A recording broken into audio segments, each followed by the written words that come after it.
This video is for educational purposes only. It does not constitute investment advice. Stock market investments carry risks. Viewers must conduct their own research. अस्सलाम वालेकुम, this is Afaq मंजर from standard capital securities. Fundamental analysis के अंदर सबसे important चीज़ है कि आपको financial statements पढ़ना आनी चाहिए, उनको समझना भी है और उसके बाद इसके एनालिसिस का प्रोसेस होता है। दुनिया के सबसे बड़े मशहूर इन्वेस्टर मिस्टर वॉरेन बफेट का कहना है, जब तक आपको फाइनेंशियल स्टेटमेंट्स यानी बैलेंस शीट, इनकम स्टेटमेंट या कैश फ्लो स्टेटमेंट पढ़नी नहीं आती, तब तक आप खुद से किसी भी कंपनी का स्टॉक पिक ना करें। तो चलिए स्क्रीन की तरफ चलते हैं और यहाँ पर हम सेल कंपनी के फाइनेंशियल स्टेटमेंट्स को देखेंगे। हमने इसका फंडामेंटल एनालिसिस किया हुआ था, काफ़ी वीडियोस इसके ऊपर बनाई थी, तो मैंने इसी को फिर से टारगेट किया है ताकि आपको समझने में आसानी हो। तो फाइनेंशियल स्टेटमेंट के अंदर ये आपको इस तरह की पूरी बुक मिलती है। कंपनी हर साल इस तरह की पूरी बुक बनाती है, जिसमें कंपनी अपने बिज़नेस मॉडल के हवाले से आपको बताती है कि हमने कौन-कौन सी एक्टिविटीज़ की इस साल के अंदर। जैसे ये साल 2024 की है, तो साल 2024 के अंदर कंपनी का कितना रेवेन्यू हुआ, कौन-कौन सी दवाई बेची इसने और किसका सबसे ज़्यादा प्रॉफ़िट रहा, कॉम्पिटिटर्स का क्या रहा और कौन-कौन से हर्डल्स कंपनी के ऊपर आ रहे हैं, टैक्सेस कितना दिया, गवर्नमेंट के साथ क्या मसाइल हैं और कितने कोर्ट केसेस चल रहे हैं, डायरेक्टर्स क्या कहते हैं, जनरल मीटिंग वाले क्या कहते हैं। ये पूरी की पूरी जो है वो आपको एक कंपनी अपनी किताब आपके साथ शेयर करती हैं और इसी को पढ़ के ही आप एक अच्छा-सा फाइनेंशियल डिसीजन ले सकते हैं। और तकरीबन सारी कंपनीज़ जितनी भी दुनिया में हैं, उनकी फाइनेंशियल स्टेटमेंट्स इसी तरह की होती हैं। उनके अंदर जितने भी फॉर्मेट हैं बैलेंस शीट के, इनकम स्टेटमेंट के, तकरीबन तकरीबन सेम होता है। हाँ, इंडस्ट्री के हिसाब से थोड़ी बहुत चेंजेस हो सकती हैं, लेकिन अगर हम फार्मेसी की कंपनीज़ की बात करें तो उनकी सबकी बैलेंस शीट सेम ही होगी। अगर हम किसी इसको पेट्रोलियम कंपनी के साथ भी देखेंगे या बैंकिंग सेक्टर के साथ देखेंगे, फिर भी थोड़ी बहुत चेंजेस होगी, इसके अलावा और कुछ भी नहीं होगा। तो बस यही है इसकी फाइनेंशियल स्टेटमेंट्स, ये 300 से 400 पेजेज़ की होती हैं और इन्वेस्टमेंट डिसीजन लेने के लिए आपको ये पढ़नी पड़ेगी। लाज़मी नहीं है आप इसको पूरा पढ़ें, थोड़ा-सा पढ़ेंगे वो आपके सबकॉन्शियस माइंड में चीज़ें बैठ जाएँगी, फिर नेक्स्ट जब आप इसको पढ़ेंगे तो आपको इतनी मुश्किल नहीं होगी। मिस्टर वॉरेन बफेट जो इन्वेस्टर हैं, सभी लोग आई थिंक उसको फ़ॉलो करते होंगे। वो दिन के अंदर 300 से 400 पेजेज़ लगातार पढ़ रहे हैं और काफ़ी सालों से वो पढ़ते आ रहे हैं। लेकिन अभी तो आपके पास चैट जीपीटी है, मैं एआई के ज़रिए भी आपको ये पूरा का प्रोसेस है वो बिल्कुल सिंपल करके भी दिखाऊँगा। लेकिन मैंने आपको ये थोड़ा-सा ओवरव्यू दे दिया इस तरह की फाइनेंशियल स्टेटमेंट्स होती हैं। अभी हम थोड़ा बेसिस के ऊपर बात करेंगे कि फाइनेंशियल स्टेटमेंट्स के अंदर कौन-कौन सी चीज़ें होती हैं जो हमारे काम की हैं। एग्ज़ाम्पल लेते हैं कि ये एक कंपनी है सल फार्मा, ठीक है? थोड़ी बहुत हैंडराइटिंग ऊपर-नीचे हो सकती है जब तक मेरी प्रैक्टिस हो। वेल फाइनेंशियल स्टेटमेंट के अंदर हर साल कंपनी आपको 3 चीज़ें देती है। एक आपको देगी बैलेंस शीट, एक आपको देगी income statement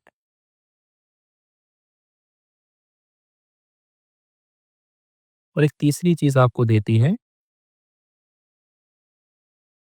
cash flow statement. अब इन तीनों में फ़र्क क्या होता है ये भी थोड़ा-सा समझते हैं, मैं एक एग्ज़ाम्पल के साथ देखता हूँ। अब ये कंपनी सल फार्मा, जैसे अगर हम ये कंपनी बनाना चाहते हैं अभी ये एग्ज़िस्ट नहीं करती, हमें बनानी है कंपनी, हम ओनर हैं, आप और मैं इसके ओनर हैं। तो एक छोटा-सा मिसाल लेते हैं, ये कंपनी को बनाने के लिए हमें 10 लाख रुपए की ज़रूरत है, 1 मिलियन की। तो हमारे पास एज़ एन ओनर हमारे पास सिर्फ़ और सिर्फ़ 7 लाख रुपए हैं। 10 लाख रुपए क्यों चाहिए? क्योंकि इस कंपनी के लिए हमें ज़मीन लेनी है और मशीनरी लेनी है, जो दवाई बनाने में काम आएगी। ज़मीन हमें मार्केट से हमने पता किया तो वो हमें 7 लाख रुपए की मिल रही है और मशीनरी हमने बाहर से पता किया तो वो 3 लाख रुपए की मिल रही है। तो हमारे पास 7 लाख रुपए तो हैं, यानी ज़मीन खरीदने के पैसे हैं, लेकिन मशीनरी लगवाने और मँगवाने के हमारे पास पैसे नहीं हैं। तो हम क्या करेंगे? तो कंपनी के पास सिर्फ़ और सिर्फ़ 2 रास्ते होते हैं फाइनेंस के। एक तो ओनर यानी कि हमारे पास कि हम खुद इसमें पैसे लगाएँ और एक दूसरा तरीका होता है कि कंपनी किसी से उधार ले लें। तो 7 लाख रुपए हमारे पास थे, हमने ज़मीन ले ली। बाकी के जो 3 लाख रुपए थे, वो हमने क्या किया, वो हमने बैंक से उधार ले लिया। 3 लाख रुपए हमें बैंक ने दे दिए। हमने ये 7 लाख रुपए और 3 लाख रुपए उठाए और कंपनी बना डाली। 10 लाख रुपए में हमारी कंपनी बन गई। अब देखो ये साइकिल जो है, ये बैलेंस शीट के अंदर या फाइनेंशियल स्टेटमेंट्स के अंदर रिप्रेजेंट कैसे की जाती है। देखो कंपनी में जो ज़मीन, मशीनरी, कुर्सी, टेबल, गाड़ियाँ और इस तरह की जो भी चीज़ें होती है, वो कंपनी के एसेट्स कहलाती हैं।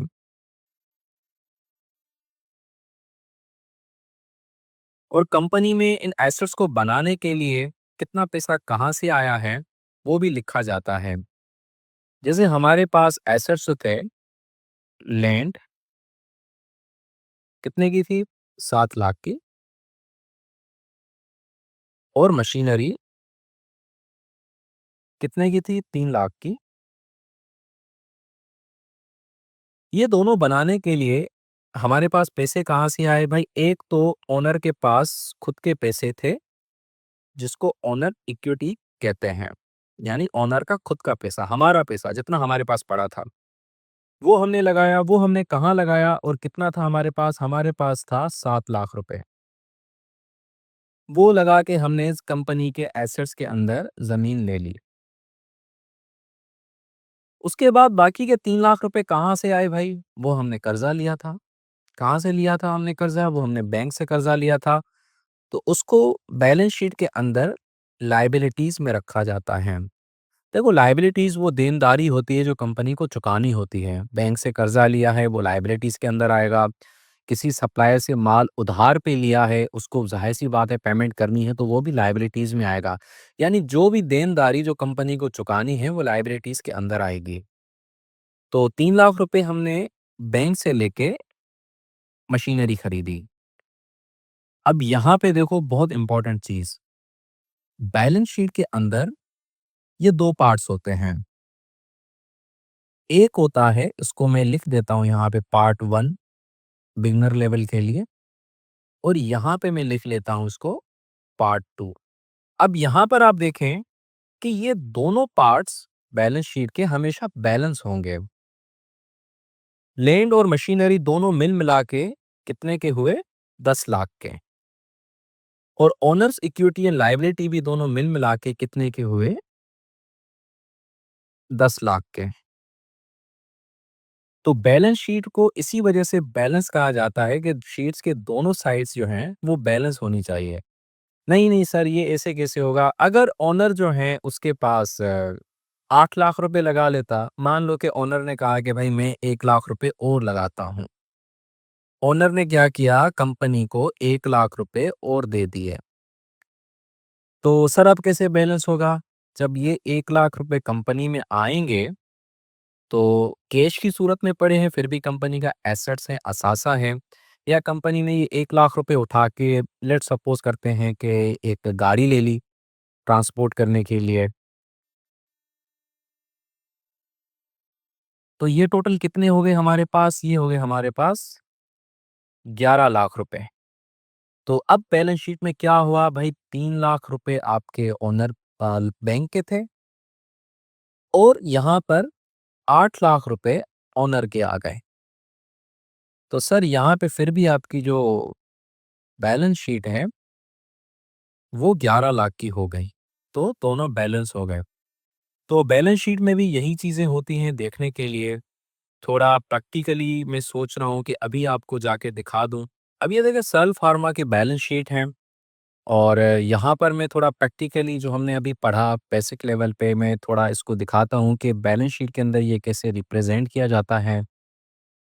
तो ये स्टेटमेंट बैलेंस शीट आपको एनुअल रिपोर्ट के अंदर ही मिलेगी। इसके अंदर बहुत सी चीज़ें होती हैं, हम सबके ऊपर बात करेंगे, जैसे ऑडिटर रिपोर्ट और भी बहुत सी चीज़ें होती हैं। तो यहाँ पर देखें, जैसे मैंने एसेट्स आपको कहा कि कंपनी में कितने असासे हैं, उसकी फैक्ट्री, उसकी मशीनरी, उसके एसेट्स, इन्वेस्टमेंट, ये सारी चीज़ें मिल मिला के एसेट्स बनते हैं। वो कंपनी के पास तकरीबन तकरीबन यहाँ पर अगर हम देखें, तो कंपनी के अगर हम यहाँ पे एसेट्स देखें, तो वो 6,356 करोड़ के हैं। और ज़ाहिर-सी बात है 6,356 करोड़ में से कंपनी के ओनर्स यानी शेयर होल्डर ने कितना पैसा लगाया है वो देखेंगे। तो 6,356 करोड़ में से तकरीबन 3,444 करोड़ रुपए शेयर होल्डर ने लगाए हैं और 2,911 करोड़ कंपनी के ऊपर लायबिलिटीज़ है। यानी कि कोई कर्ज़ा वगैरह या हो सकता है कि किसी सप्लायर की पेमेंट है। वो यहाँ पे पूरी सारी चीज़ें मेंशन होती हैं, वो हम देख सकते हैं, लेकिन इनको डिटेल में पढ़ेंगे आहिस्ता-आहिस्ता। अभी हम बिगिनर लेवल पे स्टार्ट कर रहे हैं चीज़ों को। तो यहाँ पर बैलेंस शीट ये बस खाली एक ही पेज की शीट है, आप इतना सा समझें। तो यहाँ पर देखें टोटल एसेट्स कितने थे 6,356 करोड़ और दूसरी साइड हमारी लायबिलिटीज़ और इक्विटी की मिला के 3,444 करोड़ और 2,911 करोड़ को अगर हम मिलाएं तो हमारे पास 6,356 करोड़ बनते हैं। तो ये दोनों साइड्स हमारी बैलेंस शीट की बैलेंस हो गई। और भी इसके अंदर बहुत सी चीज़ें हैं। अब वीडियो काफ़ी लंबी हो जाएगी, मैंने सोचा है कि एसेट्स के अंदर हम सारे हेड्स को पढ़ेंगे। क्या है property, plant, equipment, investment properties, right of use, asset, liabilities के अंदर पढ़ेंगे। लायबिलिटीज़ के अंदर डेट और बाकी चीज़ों को समझेंगे, ओनर इक्विटी को समझेंगे, लेकिन ये मैंने कल के लिए रखा है।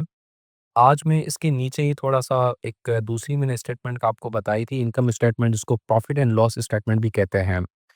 इसका भी थोड़ा मैं आपको ओवरव्यू दे देता हूँ बेसिक लेवल पे कि इसमें कि कौन-सी चीज़ें जो हैं वो देखी जाती हैं। अब देखो ये तीनों चीज़ें जैसे एसेट, लायबिलिटीज़ और ओनर इक्विटी मिलती है तो कंपनी तो बन गई। लेकिन कंपनी अब बनी, अब कंपनी ने कारोबार तो अभी तक नहीं किया। तो मानते हैं 10 लाख रुपए हमने लेके कंपनी तो बना दी और पूरा साल कंपनी से ज़ाहिर-सी बात है कारोबार किया होगा। तो 10 लाख के ऊपर कंपनी ने तकरीबन 3 लाख रुपए का रेवेन्यू जनरेट किया है, यानी पूरे साल में कारोबार किया है। अब 3 साल का रेवेन्यू जनरेट करने के लिए कंपनी ने कुछ खर्चा भी किया होगा, जिसको हम एक्सपेंसेस कहते हैं। वो सपोज़ करते हैं कि 2 लाख रुपए का हुआ होगा।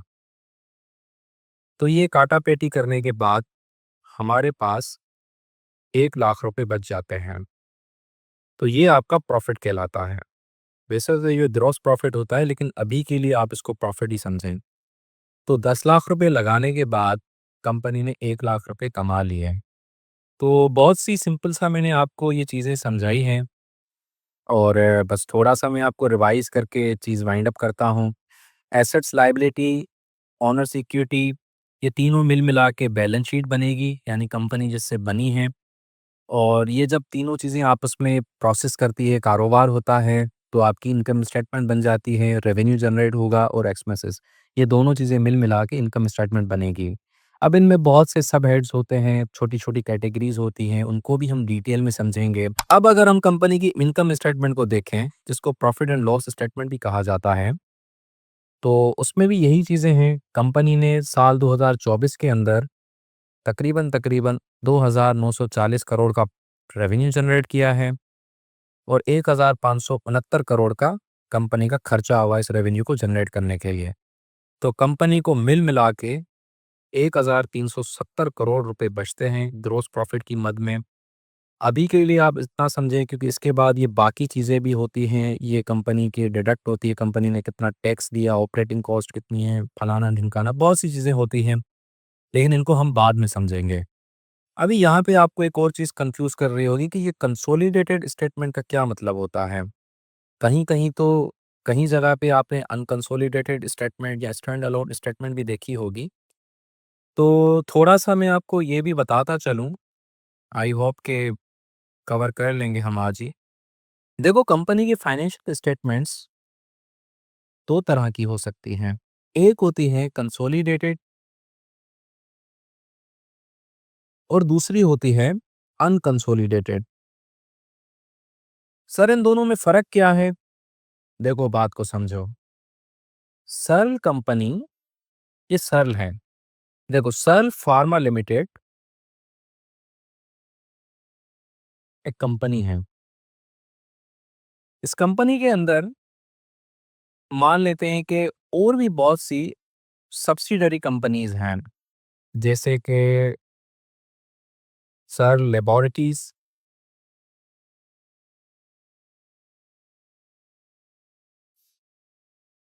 और भी मैं मिसाल ले लेता हूँ ऐसे ही, sir retail private limited. Sale के अंदर और भी सब्सिडियरी कंपनीज होती हैं। सब्सिडियरी कंपनी यानी इन्हीं की छोटी-छोटी कंपनीज जिसको सेल खुद ओन करती हैं। वो सेल ने खरीदी हुई है या सेल ने खुद बनाई हुई होती हैं। अब सपोज करते हैं कि सेल का खुद का बिजनेस है दवाइयाँ बनाना, ना कि लेबोरेटरीज का खुद का बिजनेस है, वो सेल लेबोरेटरीज देख रही है। तो सेल फार्मा जो कि 10 लाख रुपए की हमारी कंपनी थी, अगर आप चाहते हैं कि मुझे खाली इसके अकाउंट्स देखने हैं, तो आपको अनकंसोलिडेटेड स्टेटमेंट्स में दिखेंगे। यानी कि उसमें सल फार्मा लिमिटेड स्टैंड अलोन यानी सिर्फ वाहिद सल फार्मा कंपनी का बिजनेस, उससे रिलेटेड बातें और उससे रिलेटेड मगजमारी जो भी होगी वो आपको अनकंसोलिडेटेड स्टेटमेंट्स में देखने को मिलेगी।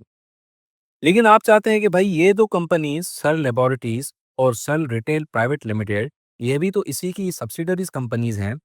यानी इनके ऊपर जो भी कर्जा होगा वो इसके ऊपर कर्जा आ जाएगा। ये जितना प्रॉफिट करेगी वो प्रॉफिट इसी में शुमार होगा। तो अगर आपको इस कंपनी सल फार्मा लिमिटेड के साथ इनकी सब्सिडरी कंपनीज का भी अकाउंट्स देखने हैं, यानी आप चाहते हैं कि वो इसमें एड और लेस होते हुए हमें नजर आए, तो आपको कंसोलिडेटेड स्टेटमेंट्स देखनी होंगी। जैसे कि मान लो कि सर लेबोरेटरीज का 5 लाख रुपए की ये कंपनीज है, तो ये यहाँ पे एड हो जाएंगे 5 लाख रुपए, तो ये बन गई 15 लाख रुपए की। और सेल रिटेल को भी अगर आप कुछ भी कर लें 1 लाख रुपए की करें, तो ये 16 लाख रुपए का आपको सेल फार्मा कंसोलिडेटेड अकाउंट्स में देखने को मिलेगा। सर हमें कौन सी देखनी चाहिए? मोस्ट उमूमन जो एनालिस्ट होते हैं वो कंसोलिडेटेड स्टेटमेंट्स और अनकंसोलिडेटेड दोनों देखते हैं। लेकिन बिगिनर लेवल के लिए, लॉन्ग टर्म इन्वेस्टमेंट के लिए हम चाहते हैं कि आप कंसोलिडेटेड स्टेटमेंट्स को ही देखा करें। आपकी स्टॉक प्राइस जो है वो कंसोलिडेटेड स्टेटमेंट्स पे ज़्यादा डिपेंड करती है, ना कि स्टैंड अलोन पे। अगर आपको ये दोनों चीज़ें समझ में ना आई हो, तो मैं एक छोटी-सी मिसाल देता हूँ लकी सीमेंट की। लकी सीमेंट के अंदर बहुत सी कॉन्ग्लोमरेट कंपनी बन चुकी हैं, यानी खाली वो अब सीमेंट नहीं बेचती, वो सैमसंग मोबाइल भी असेंबल करती हैं, किया मोटर्स भी बेचती हैं और टेक्सटाइल कंपनीज़ के अंदर भी उनका काफ़ी अच्छा खासा रोल है। तो अगर आप लकी सीमेंट में इन्वेस्ट कर रहे हैं, तो इनडायरेक्टली आप सैमसंग मोबाइल की असेंबल वाले बिज़नेस में भी इन्वेस्टमेंट कर रहे हैं। आप उसके साथ-साथ किया मोटर्स में भी इन्वेस्ट कर रहे हैं। अब आप जब इन्वेस्टमेंट करने जा रहे हैं, अब आपके सामने जब जैसे ही लकी सीमेंट की एनुअल रिपोर्ट को आप देखेंगे, तो वहाँ पे आपको बैलेंस शीट को देखेंगे तो 2 बैलेंस शीट्स मिलेंगी, एक अनकंसोलिडेटेड और एक कंसोलिडेटेड। उसके अलावा अगर आप इनकम स्टेटमेंट को भी देखेंगे तो आपको 2 तरह की इनकम स्टेटमेंट मिलेगी। एक होगी अनकंसोलिडेटेड और एक होगी कंसोलिडेटेड। तो अनकंसोलिडेटेड यानी स्टैंड अलोन में सिर्फ और सिर्फ लकी सीमेंट का बिजनेस की बातें होंगी कि भाई हमने सीमेंट कितना बेचा और हमें नुकसान कितना हुआ, फायदा कितना हुआ, सारी बातें सीमेंट से रिलेटेड होगी और कुछ भी नहीं होगा। लेकिन जब आप लकी कंसोलिडेटेड स्टेटमेंट को देखेंगे तो आपको उसके अंदर सैमसंग मोबाइल्स कितना असेंबल करके हमें बिजनेस मिला, किया मोटर्स की गाड़ियां हमारी कितनी बिकी, और इसके अलावा टेक्सटाइल की इतनी सा ज़्यादा उनकी सब्सिडरीज कंपनीज हैं, उनका बिजनेस हमें कितना हुआ। तो वो पूरा का पूरा जो आपको बिज़नेस है, वो आपको लकी कंसोलिडेटेड स्टेटमेंट्स में मिलेगा। याद रहे बैलेंस शीट को फाइनेंशियल पोज़ीशन भी कहा जाता है और इनकम स्टेटमेंट को statement of profit and loss और पी-एन-एल भी कहा जाता है। आई होप कि इसमें आपको कोई भी कन्फ्यूजन नहीं हुई होगी। तो ये आपने देखे consolidated statements, profit and loss, यानी इसके अंदर जितनी भी साल की सब्सिडरीज़ कंपनीज़ हैं, उनके भी अकाउंट्स इसमें ऐड और लेस हो चुके हैं। आप चाहते हैं कि मुझे खाली सेल का बिज़नेस देखना है, सेल फार्मा का खाली देखना है, उसको देखने के लिए आप थोड़ा-सा कंपनी के ऊपर जाएँगे, तो आपको कंपनी के अनकंसोलिडेटेड स्टेटमेंट्स भी देखने को मिलेंगी। तो यहाँ पर अगर आप देखें तो कंपनी की unconsolidated statement of financial position भी आपको देखने को मिलेगी। तो ये भी आप देख सकते हैं, बैलेंस शीट है कंपनी की और इसके अलावा कंपनी का प्रॉफिट एंड लॉस स्टेटमेंट। तो बस आज के लिए इतना ही। इंशाल्लाह कल हम बैलेंस शीट या इनकम स्टेटमेंट के सारे हेड्स के ऊपर बात करेंगे। ये प्रॉपर्टी, प्लांट, इक्विपमेंट क्या है, एसेट्स के थोड़ा डीप में समझेंगे, इन्वेंटरीज़ के बारे में, करंट एसेट, लायबिलिटीज़, इक्विटी, ये बहुत सी चीज़ें हैं। ये पूरा का पूरा बुक है जो मैं चाहता हूँ कि आपको बहुत ईज़ी तरीके से समझाऊँ, ताकि आपको फंडामेंटल एनालिसिस करने में या कंपनी का बिज़नेस मॉडल समझने में थोड़ा-सा आसानी हो। तो बस आज के लिए इतना ही। दिस इज़ अफ़ाक मंज़र फ्रॉम स्टेट कैपिटल सिक्योरिटीज़। मिलते हैं अगली वीडियो में, तब तक के लिए अल्लाह हाफिज़।